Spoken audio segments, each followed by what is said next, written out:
Hi guys, ഇന്ന് ഞാൻ എന്താ ഉണ്ടാക്കാൻ പോണേന്ന് അറിയോ നിങ്ങൾക്ക്? ഒരു വെറൈറ്റി സാധന. എന്താന്ന് ഞാൻ പറയട്ടെ. പാലട. അപ്പൊ ഗൈസ്, കിച്ചൺ ട്രഷേഴ്സിന്റെ പാലട മിക്സ് വെച്ചിട്ടാണ് ഇന്ന് ഞാൻ പായസം ഉണ്ടാക്കാൻ പോണേ. നമുക്കില്ലേ ഈ പായസം ഉണ്ടാക്കാൻ എന്തൊക്കെ വേണമെന്നറിയോ? ഇതാ പാല് വേണം. ഇതിനകത്ത് നമ്മളെ പാലട മിക്സിനകത്ത് നമുക്ക് പഞ്ചസാര ഉണ്ട്, പിന്നെ അടയും ഉണ്ട്. അപ്പൊ ടേസ്റ്റ് കൂട്ടാനായിട്ട് നമുക്ക് വേണമെങ്കിൽ ഒരു ഏലക്കായും കൂടെ ഇടാം. അപ്പൊ ഗൈസ്, നമുക്ക് പാലട മിക്സ് ഇടാം. പാലട മിക്സ് ഇട്ടാൽ തന്നെ ഇളക്കണം, അല്ലെങ്കിൽ അത് കട്ട പിടിക്കും.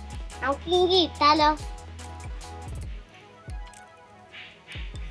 അപ്പൊ ഗൈസ്, ഞാൻ ഇവിടെ നന്നായിട്ട് അടിപൊളിയായിട്ട് പൊടിച്ചിട്ടത് കണ്ടോ.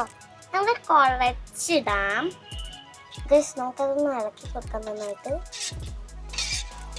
നന്നായിട്ട് ഇളക്കണേ. നമ്മൾ ഏലക്കായ ഇട്ടിട്ട് ഇപ്പോൾ നല്ല സ്മെല്ല് വരുന്നുണ്ട്. നല്ല അടിപൊളി പായസമായിട്ടുണ്ടോ നമുക്ക് നോക്കാം. അപ്പൊ ഗൈസ്, നമുക്ക് ഇതൊന്ന് ടേസ്റ്റ് ചെയ്ത് നോക്കാം. ഗൈസ്, സൂപ്പർ, നല്ല ടേസ്റ്റ് ഉണ്ട്. ഇതാ ഒരു മുന്തിരി. അപ്പൊ ഗൈസ്, നമുക്കിതൊന്ന് കുടിച്ച് നോക്കാം.